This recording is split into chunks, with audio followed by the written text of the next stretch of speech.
Ingram Smith, Bud Elliott back again for another episode of the Nolecast. Bud, as always, will thank our friends. Big shouts out to the good people at Tarpon Cellars Winery. Nolecast is the coupon code. 20% off is what you will receive when you go to tarponsellars.com. Bud's got a great hat there. I believe that's actually available on the website if you're watching this via our YouTube page. And the tried and true Louisiana hot sauce. 3 simple ingredients, 1 fantastic product. 2 or 3 shakes to almost every meal makes everything just a bit better, and a title sponsor of the Nolecast. And a big thank you to both of those sponsors. So, Bud, let's jump into it. It's a week that we've got a lot to choose from, kind of a loose show sheet from which to select from. But let's get going. A little bit of recruiting, talk about kind of some initial observations for spring now that we've had a day or two of pads on. Kids are off on spring break. This is kind of a decent little period of time to take note of what we think we can learn or what we have learned and what we need to know more about. So let's get into it. And with that, this will be tonight's Nolecast. Yeah, man. By the way, one edit and correction from last show. We got a question about James Blackman and what it would take to pass him on the all-time passer board. And I think I misread the question or misinterpreted the question as James Blackman being the all-time leader of Florida State, and he's not the all-time leader of FSU passing. So when we were having the conversation, the question noted that he was in 11th place, and the whole conversation was about what it would take for a new candidate to get into the top 10. I knew when we were having that I probably, both of us didn't do a good enough job, really clearing that up, that's what we were discussing. But yeah, it's going to take, I think Chris Winke's 4,500 yards in front of him. I mean, it's going to take an awful lot. But yeah, I went back and looked at those because it's March. I'll just throw a random curveball. Man, when you go and look at the wide receiver stats and you think that Ron Sellers only played 30 games at Florida State, it's still bonkers how many times that guy shows up in the wide receiver records. And it's not like they were chucking the ball around that much back in the day. It is not at all. It is not at all. So obviously, Fred Biletnikoff is the one who's the award's named after him. Florida State's had some great wide receivers. But when you go back and look at that list, I think Sellers still to this day has either 4 or 5 of the largest wide receiver single game production. Just ridiculous what somebody was doing in the late 60s at that position. But yeah, always want to clarify where we speak in too much, broad or ambiguous phrasing. And no, James Blackman is not Florida State's leading career passer. When did Bullet Bob Hayes play? Well, he actually played for Florida A&M. At FAM, yeah. But Bullet Bob Hayes, if you guys want a little history lesson tonight, I remember watching an NFL Films thing on this. He at one time was considered like the fastest man in the world because he had the 60 and 100 yard and the 220 yard and like the 100 meter records, which is a pretty nice for him to hold there. But he is credited, honestly, I'm sure they were doing this beforehand a little bit, but he is credited for his career with the Dallas Cowboys as being the guy who inspired zone defenses. Okay. Which just couldn't man him up. Yeah. Yeah, basically. Makes sense. So I thought that was interesting. At least some sources credit that. So which makes me wonder, how much zone defense do you think was being played in the 60s in college? Probably not that much. Mm-hmm. Which could allow you to have incredibly big games if you were just an unstoppable force. If you're good enough to get down there, yeah. So Hayes looked like it would have been in the mid 60s. Ran a cool 9.2 in the 100 yards, not meters, 100-yard dash in 1962. So yeah, he was picking him up and putting him down. Certainly, he was. So, yeah, with that, let's go ahead and talk. Obviously, spring break's going on, so not a ton of football stuff, but some football stuff. Let's talk a little NIL here, both from the local, state, and national level. Dealer's choice. We have kind of 3 topics here. Which you want to go local? You want to go statewide? You want to go national? Where do you want to start? Let's work national and work our way back in. So did you see the whole $8 million NIL deal that the Athletic wrote about, that they're not naming the player? I saw that. I always love where they name the attorney, but not the player. Got a kick out of that. Well, there's a reason. I mean, the attorney obviously wants to get publicity, so he can get more guys work with him for deals. Definitely, yeah. The kid signed away all of his NIL rights. Reading this, like, I would be shocked if this is not Nico, the 5-star quarterback from California, who may be playing at Long Beach Poly this fall. I have a hunch. Let's call it that.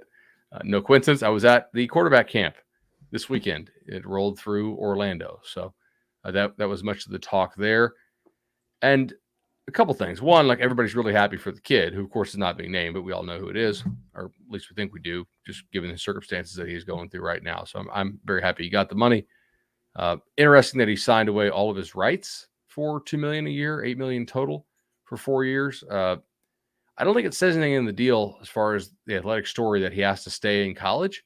So it makes you wonder, like, if he's 3 and done, do they get all of his marketing rights as well as an NFL rookie? Right. Yeah, that'd be an incredible deal. Something that I wondered as well. I also, and you and I have talked about this, I think both on the pod and certainly in private, the old personal appearance clause written heavily throughout the NIL. That is the you want to show up at my birthday party for a cool $500K. That is, you will stay at Tennessee without us specifically stating in the contract that you'll stay at Tennessee, which is fine. I mean, that's how these things are going to be phrased, worded, and written contractually. Or make it very difficult for you to make some of these appearances, right? Yeah, and play for an inter school. Like, make an appearance on Tuesday night in Knoxville, and then be back for Wednesday conditioning in Tuscaloosa or wherever else you might have been. I'll be honest with you. I did what you might consider like the lazy reaction to this. I just read this and was like, Jesus, well, we're college football will be an 8-team sport in 10 years or so, which I still think that's probably the direction we're headed. But look, as I think you pointed out in the previous podcast, or certainly a recent podcast, there's not too many places in sports. Like when I look at European soccer, for example, Pep Guardiola makes about $20 million a year. He's the manager for Man City, which is one of the higher 2 or 3 spending clubs in European football right now. He's got 3 or 4 players that make more money than him. That's it. Yeah, that's it. I was surprised, actually. I thought it would be more.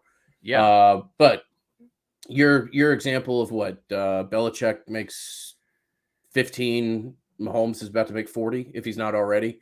Mahomes is gonna make 45. Belichick makes 15. So like the very best coach in the sport of pro football makes a third of what the highest paid quarterbacks make. And obviously Aaron Rodgers just signed his deal, so he's gonna get like $50 million a year. And the drop off after Belichick is pretty steep too. I mean, like Gruden was making like 10-1. And then there's a lot of NFL coaches who don't make anywhere near that. I like where you're going with this. So, I mean, it'll be interesting to see how this spins out. I think, again, it's March. We can just kind of talk here out loud. It's interesting. I think 4 or 5 years ago, there was a quarterback locally here to where I'm recording from that I think got somewhere around $1 million or so. And I think that was one of the first people. So if we're going from mid 2000 teens or whatever you want to call the most previous decade, I think we're 5, 6, 7 years away from $1 million quarterback, and we're spinning to an $8 million quarterback, which is okay. I mean, that's the place this is going to go because the money's legal. The money's legal, and it's hard to give somebody $8 million over 4 years. Like, I don't think you're going to give the lacrosse coach $310,000 anymore, right? I mean, you're not just going to pump some of this silly money. Not everybody jokes about the chocolate fountains and waterfalls and slides and stuff. Dude, this silly money has permeated the entirety of athletic departments. Because it has to. It has to be spent. If you have to act like you're a non-profit entity, despite the fact you bring in a ton of money. You have to have a massive spend down. That's why we have to have an indoor facility and all this other stuff. Yeah. I mean, there's lightning involved with that, obviously, but I agree with you here. Like, would you rather have a 5-star quarterback or Mike Norvell? Would you rather have Jameis or Jimbo? Right? Like, I've seen the results with both of them and without one another. Like, here's the deal. the difference in these coaches, for the most part, it ain't that big. Give me the 5-star quarterback all day over whatever head coach you like, unless his name's like Nick or specifically at Georgia Kirby. Then maybe because they're the GM and the head coach as well in many cases. The players matter, man. They're more valuable to the organization on a year-by-year basis than the coaches are. I do think that we will probably see in some conferences a flattening of coach salaries because the difference is just not that big. But the difference between the players at the top level is fairly big. Yeah. I think your premier players, your top 5, 10, 15 players in a class are going to... The guys who would be drafted by NFL if they were actually eligible. If they could draft them and stash. If you could draft and stash for 18 months or something and let a kid develop. Yeah. I think those guys are going to see nothing but, I mean, it's interesting. I almost wonder if schools don't... Well, I don't know, man. This is a long extrapolation. How much would you pay to get Manning? He's got to be like $15 million a year, right? Yeah, I mean, for all like publicity he's going to bring to the school as well. Right, and you've got, I mean, that kid's going to make. You've got some schools with deep pockets already like invested in convincing themselves they're going to sign that kid, which is a great recipe for a good old little bidding war. Good old bidding war. Yeah, yeah. I mean, that's probably a $15 million kid. Some of these a year. Not like as opposed to just the 2 thing. Well, that'd be interesting. Yeah. I mean, if you're going to commit, I'd love to see where we are if you're committing $10 million in year 1 to a kid. I think the name value on him is different, by the way. Like specifically for him, just like Nico could make be awesome for Tennessee. From day one, the name value, like if we actually talk, like I usually, when I say NIL, I just mean how much we want to pay this kid to play here, right? Like the NIL stuff's kind of fake. Like, okay, there's some of that. Like I'm sure the company signing his NIL rights is excited about having the return on money spent. It's pay for play. Yeah. With the Manning thing, there actually is probably a pretty serious business opportunity there if you were to get his NIL rights. Certainly. Which I guess he probably won't sign over if I had. Don't you think? Probably going to have a different. His legal team's probably going to look at things a little different. Yeah. Especially if the Mannings launch that network that they're rumored to be launching. So yeah, I mean, I think that's just where we're going. And I mean, that's no bold proclamation from me. It's kind of obvious that's where we're going. It will be fascinating to see how this scales. I think there's going to be NIL deals that we become aware of like this one. And then I think there's already been really significant deals that we're not aware of. And those are more across the roster. I've said this for a while. I think it's going to be a little bit of a chase where obviously you have these NIL deals where you're trying to get a quarterback from California and talking about, $2, $5, $8 million, whatever. But then I also think like not every kid gets a bag dropped on them. And we've talked about that forever. But I also think there's going to be a hell of an argument for some of these schools, particularly SEC schools that have the money that say, hey, look, when you're a member of the team straight off, every person on our team gets an $80,000 annual, salary or something. Everybody on scholarship, at least. Everybody on scholarship. Sure. All scholarship players. And that's going to be fascinating because that is not as glamorous. It won't do nearly as many hits for the athletic or whatever else. But this kind of base player minimum salary, I think is going to be incredibly influential and will be interesting to see how that evolves. Didn't Ole Miss a couple months ago, Bud, announce that they were going to give every scholarship athlete a eligibility bonus or something like that? I mean, that's where we're headed. That's what's paired with this, in addition to the massive singular enticements for kids to come to school. Agreed. So let's take it hyper local here. You'll probably be hearing about some NIL stuff for Florida State in like a day or two, maybe as soon as Wednesday. I can tell you guys, I believe that's not actually the big one that's coming. It's not affiliated with like the Rising Spear Group, and I think ultimately the Rising Spear Group is going to rise to the top of the NIL chain for a couple reasons. Number one, it's not a for-profit business. right? Like it's actually being run by people who legitimately care about the school, who already donate a lot of money to the school. And for that reason, I'm more confident that group has the best interest at heart of like the players in the school. But I think the Rising Spear thing will come a little bit later, maybe a couple weeks. So if you are somebody who is like looking to donate to one of these NIL collectives, like on the fan side, not just the business side, maybe keep your powder dry for, I don't know, 7 to 10 days. Let's see what else comes about here. But interesting times for sure. That's about all I can say about that right now. But I do think that the Rising Spirit will ultimately be the biggest. So Florida announced that they're not going to amend the NIL law this year. So that kind of sucks. Practical limitations. Kids in the state of Florida, high school wise, still can't get NIL deals until they're in college. That is notably different than some other states like California, right? Which is kind of how we piece together some of that athletic piece. It's one of like 4 or 5 states that can allow NIL deals while you're still in high school. Also can't have the schools officially run any of this stuff. That's definitely an impediment, right? You have these folks out there trying to do a good job with the NIL thing, really at all the schools in the state. And like if you're a coach or an administrator in Tallahassee or Coral Gables or Gainesville, you're not allowed to talk to those people about any of that stuff at all. It's supposed to be like all hands off, all third party. I think they'll get this law changed. Just apparently not going to be this year. We'll have to see if they can do any kind of in runs around this. Label me shocked, man. Label me shocked, and I'm not being a sarcastic, ass as I'm fond of being. Blown away, but that you wouldn't have political support to try to streamline this as quickly as possible in the state of Florida. Like the comment from the Speaker of the House that this is just a race to bottom to get kids cars or whatever.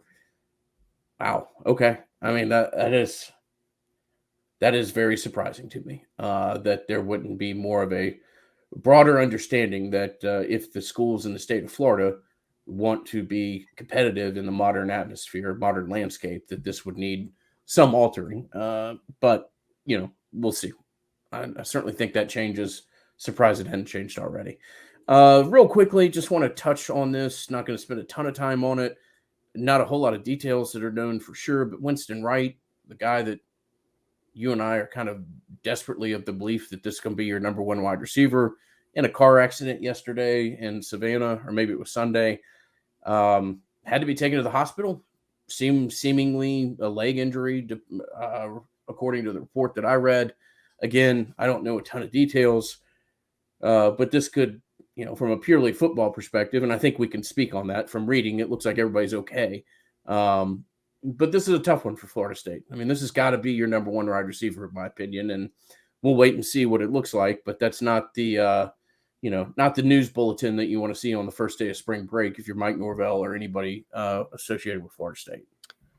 I agree with that, man. I mean, look, all the best to Winston Wright. You hope for a speedy recovery, as a person, and then obviously like, as a fan of him as a player, you really hope that he's able to make that speedy recovery and get back into conditioning, or hell, maybe. I mean, at this point, I don't know if you're going to see him in spring. I don't know that.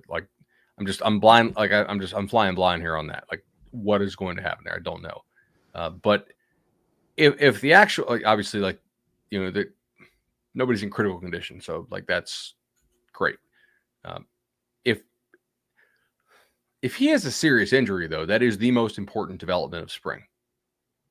Hands down. All the stuff we're about to talk about is fine and great, and we will talk about it in a second. But I think he's like the only guy in that receiving corps that you brought in who's legitimately proven to be a good player at the college level. The other guys have some potential or some tool, but they're not proven good players at all. And that's kind of an issue. And you open with LSU. Massive issue. Your first meaningful game is against LSU, certainly. Excuse me. Yes. checking on the New Orleans dining scene just this afternoon. But I'm excited for that got game, it man. got it on That's the gonna be a mind. fun trip. Most Like definitely. that's Whole lot of fun. Yeah. that will be awesome. Um. You want to go? I have a little game here. I want to play with you. It's called Minds Changed and Hopes Confirmed. We are only like 5 days into practice, only a couple days of padded practice. Is there anything that you've seen or that your sources have told you that has made you change your mind on something that we said in the previews? Guys can go back and listen to the spring previews. We dropped them like 2 weeks ago. Or maybe a hope that you had, taking this positively. I mean, you can do the minds change positively as well. Like a hope you had, or maybe a question that you asked that you feel is already being answered in the affirmative. I think 2 weeks ago I said that at the time I was like, this is a hot take, that AZ Thomas may be a starter by game 8. Yeah, Not so hot anymore, bro. think that's like a soft take at this point. I mean, maybe I should have been more bombastic with what I said. I mean, that guy has come in and impressed everybody. So maybe I'll label that as hopes confirmed, or as long as some of the pre-practice chatter that was out there from within the coaching staff certainly seems to have been bared out by conditioning shells and loose pads. Mine's changed. All right, man. Yeah, let me own this. I was really skeptical of the take of the Oregon running back. I said I wasn't sure about that. And now a lot of my skepticism, to be fair to myself, I guess, a lot of my skepticism was that you already took DJ Williams last year, a kid who's somewhat similar, doesn't appear to be a productive portal take. And I know portal is fun, but there are some consequences when you just stack up a position with prospects and you're not sure there's a path to playing time. So, look, I've talked to 3 or 4 different people that have gone out of their way and unprovoked mentioned what Benson looks like. To me, that's more than enough to say that I probably need to be open to having my initial mind changed, and I'm certainly glad. So, if that's the case, I mean, I'm guessing they probably got some workout tape or something beforehand of him prior to Has taking to be, him, right? because man, our skepticism was not unfounded. I promise you. I mean, there was a lot of talk from coaching staffs both on the East and West Coast about where that kid was and what he was going to project moving forward. So, credit to the staff, credit to the kid, and hopefully some of the optimism surrounding the running back out of Mississippi only continues. That doesn't mean that he's going to be a good player or even a great player. Probably said that in the wrong order. But I think what it does mean is that physically he is not out of place on this roster in pads. So that's encouraging. That adds to the depth of the room at the least, and we'll see before we're willing to go any further there. But, it's a decent running back room. Here's one for you. I thought there were a couple guys that they were really trying to push and maybe push out.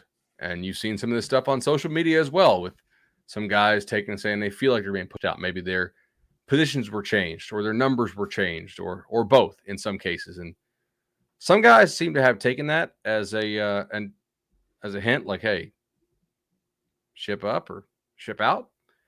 And other guys take this to social media to complain. And I'm not talking about Jarvis there. Renardo Green is one of those guys that I think they leaned on and pushed a little bit. And I was a doubter on him for sure. And to me, he was not somebody who I thought was really all that great, even when he was healthy. So differing opinions there, to be sure. But I don't think that things that are happening on the practice field right now are real great for the guys who are not around right now. Like not a whole lot of people are missing folks who aren't in practice at the current moment. Renardo Green as a potential to be sort of that like nickel defender, maybe play some corner. I'm still not fully buying in on that, but it seems like he's playing hard and playing with more consistency, and that's encouraging, man. Because I'm not always sold on that. Definitely. I mean, he looks to have responded really well, and whatever the situation is with Jarvis, hopefully that gets resolved. But if you're a DB whose skill set is that you're real good in supporting the run and maybe not great in coverage, oh, Renardo Green fits that build pretty well. I mean, defensive back is the one area on this team that I would be legitimately worried about, losing traction if I was a kid that wasn't participating in practice right now. I mean, there's an awful lot of athletes back there and a lot of guys that have responded well to challenges. Some have, some haven't.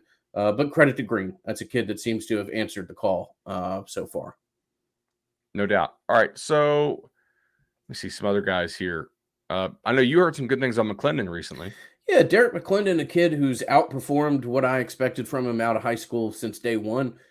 Continue to hear positive chatter about him. Not trying to talk this kid up to be an All-American or anything else, but had somebody on the staff recently comment to me that he's continued to evolve, continued to put on good weight, and is a guy that's further along in the process than they thought he would be. And as far as how many snaps he stands in line to take this year, yeah, we'll see. They've done a better job with that kid than I ever would have imagined. I really thought that he was a tweener coming out of high school. Wasn't sure where his position was going to be.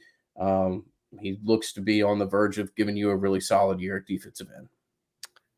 One thing that I'm not changing my mind on yet, though, still is the speed rusher aspect of this defense. I do think they are missing that still. So maybe they can go and look for a transfer there, potentially. It's somebody who can come and give them some edge speed. I think they tried to accomplish this last year with Marcus Cushney, but were unable to do so, obviously, because he wasn't able to play anything of significance. Here's one for you. I think we both said this in the linebacker preview, and the quote was something like, "Hey, Tatum Bethune's starting, right, at linebacker?" And yeah, he's 5 days. Nobody that I talk to thinks that there's any real battle there. It's going to be Deloach and Bethune unless something weird happens. Yeah, good. That's kind of what you needed to have, and two guys who can cover a little bit there. That's encouraging. I'll say again, I don't want to get too far in front of us. Initial feedback I've received from Bless Harris is fairly positive as well. So that's another portal get that you've gotten in early. And is that like you think he's going to be a good starter, or you're just comfortable that, hey, the FCS to FBS transition? And I think it's more we didn't swing and miss on this kid. I don't think he's going to be an immediate starter, but they're excited with what they have there, and the initial transition has been positive. I like that. Let me see what else. Well, I know something I'm really not changing my mind on, but if you have this experience, you can have your hopes confirmed by calling 844-FSU-LOAN. It's 844-FSU-LOAN. Make the legendary choice with Shannon and Chad. It's 844-FSU-LOAN. 300 Nolecast listeners have done so in just over 3 years. Really excited to continue partnering with those guys. The best in the business. It's the customer service. It's the great rates relative to the market, helping you close fast, helping you be ready to pounce, get your pre-approval. 844-FSU-LOAN in what is still a very tight Florida housing market. Not a lot of inventory down here, man. So you need to have your ducks in a row when you're ready to buy. Shannon and Chad can help you do that. 844-FSU-LOAN is the number to call, and get a little FSU talk as well from Shannon when you dial that number. Little FSU talk, and as I've said for a couple months now, if you look at what the Fed is about to do, I would move sooner than later, and certainly talk to people that are more versed on this than your local fool who does a college football podcast, being myself. But interest rates are only going in one direction, and talk to a professional about that if you are currently on the fence. All right. So give me, how do I say this? Because it's not like you don't trust your sources, but give me some hype that you're just saying, I'm not buying this yet. I appreciate your feedback, but want to see more or something. That's not nearly as succinct as it should be, but yeah. I think I understand what you're saying. Look, I'm not knocking kids. I'm not trying to be negative or anything else. But when I've talked to people and they've brought up how good Pittman and Wilson look, the wide receiver portal takes, I just need to see more, man. Maybe it is. Maybe these kids, maybe the light has come on and these kids are, performing at a level that they haven't otherwise seen. But, there's like, just because you enter the portal doesn't erase what's happened previously in your football career or where you were.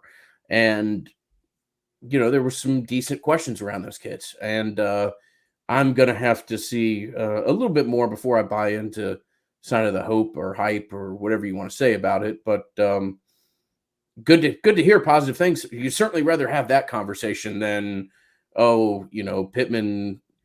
We suck again. Pittman looks like he's 51 and Wilson doesn't want to practice or whatever. I mean, that's not the phone call you want to take Right. from a source on a Tuesday afternoon. So I'd rather be hearing what I'm hearing, but I will wait for additional confirmation. I'll put it that way. I would agree with that. That's just them having good practices is not enough for me to overcome the previous sample set of them not being very good or not like that praiseworthy. So yeah, I'm still a little skeptical there. Another guy I'm a little skeptical of still that I have to see this in a game. The impressions of the game are too much for me. Rodemaker. Mm-hmm. I mean, I get it, but I have to see that in the game. Sorry. I can't buy into more. Yeah, man. Yeah, I mean, no. I love it. I love the kid's a great athlete, but every game setting we've ever seen, spring game included, has made you be like, ooh, what? Or do you just lose everything from practice to a game setting? I mean, we'll just have some to see. guys are really good in the bullpen or on the range. Yeah. And when that number gets called, now look, that's kind of a silly thing to say potentially because it's a college kid and those guys can and do get better. And look, I have no doubt that he's better than he was. I'm just not buying in quite yet. Yeah, look, man, when you throw some of the worst interceptions, and we've had some real bad interceptions thrown around here over the last 7 years, there's reason for skepticism. And hopefully, obviously a lot of things to be put there. You've got the typical comments about a white quarterback as far as coach's son, all that stuff. And that's true. And then you've got some ridiculous athletic skills. So hopefully that can all come together and Tate or Rodemaker can be a contributor. How about another gentleman with a last name or another gentleman with the name of Tate? I mean, are we I'm just happy. I'm happy that we're hearing positive things. Okay. He's still here. He's still working hard. He's had some nice flashes. I'll buy into those things. Like good effort, still here, still determined, has not given up on himself. Mm-hmm. We'll see how much the injuries mattered. I mean, that guy was a freak athlete coming out of high school. And there was a reason why he was a 5-star, and it wasn't his production. It was the athleticism and the potential. And unfortunately, he's just never been able to stay healthy in college so far. So, yeah, that's encouraging. Yeah. You want to go, what do you want to do here? We are 33 minutes in, kind of a light week, obviously. We have, you want to save the recruiting needs? I think so. I mean, I really enjoy doing those, to be honest with you. Not that I don't I kind of want to do it as a whole show, though. But I like letting those breathe. I don't want to, try to rush through those. Okay. So let's save that. We'll do the defensive recruiting needs similar that we did offense previously. We'll look at each position, give you an idea of what's on the roster, what'll be on the roster next year, in our opinion, and work to be done both from the high school market and the portal. We've got a listener question, a couple questions from Josh that we'll get to here in just a second. In the meantime, want to thank Matt Lewis and his team at Congruity. As we're fond of saying, they've been nothing but a significant boost to our little small business, and we think that they would be serve the same for you, whether it be help with payroll, HR solutions. Matt is a guy who's looking to help, and spend 5 minutes with him. You can spend 2 or 3 minutes talking about recruiting, 2 or 3 minutes talking about whether or not it would be a good fit for you and your business. But hey, look, we're really fortunate with the people that we've been able to work with over the years. And some of the, I guess, having a hard time finding the perfect phrasing, but some of the greatest feedback that we receive are people who independently reach out to us, whether it be 3 months, 6 months, whatever, after working with a sponsor. And we're really fortunate. I mean, the home loan partnership has been as good as we could ever hope for. And Congruity is matching and pairing up in kind of a similar fashion. Never going to have the same numbers that we do with Chad and Shannon, but great that this has worked out as well. And Matt Lewis is nothing but a big booster to your business. So reach out to him if you choose to via phone, 844-247-4100. You can always either email us or DM me on Twitter if you'd like a introduction, or Knowles at congruityhr.com is a direct email for Matt and his team. You want to go? You want to go? Josh's question? Is this Sure. our favorite Josh? This is our favorite Josh. Yes. Let's go. I love it, man.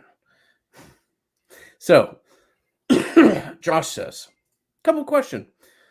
Seems you both have 7-5 as the most likely record for 2022. I heard Jeff Cameron the other day saying that if that happens, Norvell is a dead man walking going into 2023. My questions are: 1, do you agree he needs to go 8-4 or better in 2022 to avoid being a lame duck? Question number 2 is, if Florida State is set to move on after 23 or 24, do you see FSU going the Florida and Miami route, where they throw loads of money at the problem with their new head coaches and assistants? And from a resource standpoint, are we even capable of doing that? Okay, so a couple things here. Number 1, I did not hear Jeff say that. So, like, I did. Okay. Yeah. No, I don't agree that he has to be. Well, I think a dead man walking and a lame duck, I guess, are the same thing.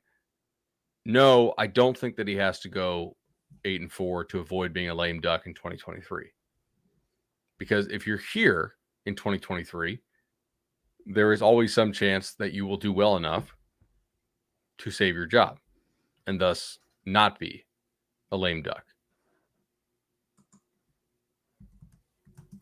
Now, do I have common sense? Can I look at this and say, if you go 6-6 or something, is it going to be hard to get a recruiting class that would give me reason to think you're going to have success in 2023? Sure. Yeah. And the 2023 non-conference schedule is not super friendly, right, Ingram? I'm sure you have that committed to memory by now. Right. Yeah. Challenging what he has in front of him. So here's the other thing. I know some of the biggest boosters of this school, and they are like very on board with Mike. To a point, like they're more on board with Mike than I am. And I host the Nolecast. So their faith in him is surprising to me sometimes, which to me tells me that he probably messaged to them just how big of a cluster this was when he took over. Yeah, and he had the small group setting during COVID that he was able to kind of nurture some of these relationships. I think Florida State realizes that they've got to kind of crockpot this, which is an example or a metaphor I've used previously. I mean, I don't think with today's NIL landscape that you're going to just turn this program around with 4 or 5-star kids in a class or something like that. You're going to have to build, you're going to have to develop. Here's an interesting note, Bud, and maybe this means nothing. Florida State's president was inaugurated on February the 25th. You know who spoke and represented the athletic department? Mike Norvell, at length. That's kind of interesting. I mean, I'm not saying this is some big deal, but wait, because that was the transition period for the. It's a pretty significant sign of I didn't realize institutional that Alfred wasn't there. Okay. Yeah, Alfred was there. I don't think spoke. I wasn't there. I just talked to people that were. But the president, the head football coach speaking rather than say what's happened in basketball or soccer or softball, or there's a lot of successful coaches running around the athletic department. Mike has significant institutional support behind him. That's why we shot the video. You can find it in our YouTube channel. Mike Norvell is not on the hot seat. So at the same time, I don't think Jeff or ourselves, who have said something similar, are wrong. I mean, there's a difference between termination and not having a whole lot of juice out on the recruiting trail, right? Um, yeah, I think you got to have 7 wins going into the Florida game, and hopefully you win that game. Maybe you win a bowl game, but when we talk about wins, we're talking about regular season wins. Bowls are nice, but really a glorified practice, and certainly don't do a whole lot of impact on your recruiting based with how the recruiting calendar is currently put together. Right. So, I mean, obviously, one of the problems is if you go 6-6, and I talked about this in the video we shot, it is very difficult to overcome the negative recruiting that you're going to face on the recruiting trail. Obviously, negative recruiting happens on the recruiting trail. All right. So, like, no, I don't think he'd be on the hot seat. Yes, I do think it would be very difficult for him to succeed long term from a recruiting perspective if he were to go like 5-7 or something this year. 7-5, I don't think kills you. It's just you're not going to like level up who you're recruiting by going 7-5. Mm-hmm. Of course, I do think they have some very big NIL things coming. So, yeah, that's kind of to the second part of his question as far as are the resources there. Look, Florida State would be nice to get Willie's contract off the books. Florida State kind of reminds me of like the Braves in baseball. I mean, they've got enough money to try to be competitive, and if they do things great, that'll work out. But they're never going to reset the salary structure, whether it be for coaches or players. Now that we're in the NIL landscape, right. They've done a good job. Some of the things that Mike put into place 2 years ago in the boosters are just starting to pay off as far as some of these reoccurring. Mike Alford, thank you. Yeah. Just to use the term Mike is bad and ambiguous it is tough on this show. when we're also talking about the head coach. But those have, they're starting to see some nice organic growth in the donor base and engaging people at a younger level. And, your whole goal is to get the guy that's giving you 500 now to give you 50,000 in 10 or 15 years. And you've got to nurture those relationships and grow them. I've said that as pessimistic as I am in the short term for Florida State, I'm almost equally as optimistic in the long term. But we're talking 20, 25 years from now as this alumni base grows, matures, and has more, resources and assets to its name. But you got to try to find a way to bridge that gap. And that's what Florida State's doing. Will they be able to throw resources at a new head coaching staff or a new coaching staff? Certainly. Are they going to go out and pay somebody the equivalent of what Miami's paying Cristobal right now? I doubt it. And I don't know that you need to. I mean, Miami really needed to plant the flag of saying, are we in the football business or not? And for them, they did that. And congratulations. FSU already pays like a lot for staff salaries, by the way. Always has. Never been the problem. Never been the problem. So that's an interesting question. I'm kind of like we did 43 minutes tonight. I'm kind of glad that we held off on the defensive recruiting needs. We can save that for another show. Anything else we need to hit tonight? I'm trying to think. This baseball team's got some arms, man. Yep, I can throw. It's nice. It's exciting. It gives you big dreams, certainly. Did we curse the hoops team when we praised them? When we talked about it, was certainly bad timing. it was certainly bad timing. It fell off. I mean, that tournament game was really disappointing, and you had a couple of efforts that this year just really made you scratch your head. We'll have to see. Basketball in the NIL era is going to be something else to watch. I mean, I think Florida State has more support there than the general belief among the fan base is. But again, resources are finite, and you and I have some great friends who support both programs really well. And you have to figure out how that works out and where those dollars go. And what Hamilton has done here has just been incredible. But the landscape has shifted, and it'll be interesting to see what Florida State basketball looks like in the NIL era, and whether or not they hold on to the Cleveland kid. I mean, I know it's great that he won the 6th Man of the Year award. You really need to try to get that kid back if at all possible, develop him in year 2, and have him be a little bit of a piece that you can build around. But we're never going to be the basketball Nolecast per se, but just been a blast to watch what that program's over the past 10 years. And if this is a disappointing season, which it certainly was, it's kind of reflective as to where the collective bar has been raised. For sure. All right. Well, I'm sure more interesting stuff will come up for the next show. And if not, we will fire the defensive recruiting needs bullet, which I'm actually kind of excited to talk about. So hit us up with those questions. Patreon.com/Nolecast is the place to go. And I will talk to you next time, buddy. Till then, thanks.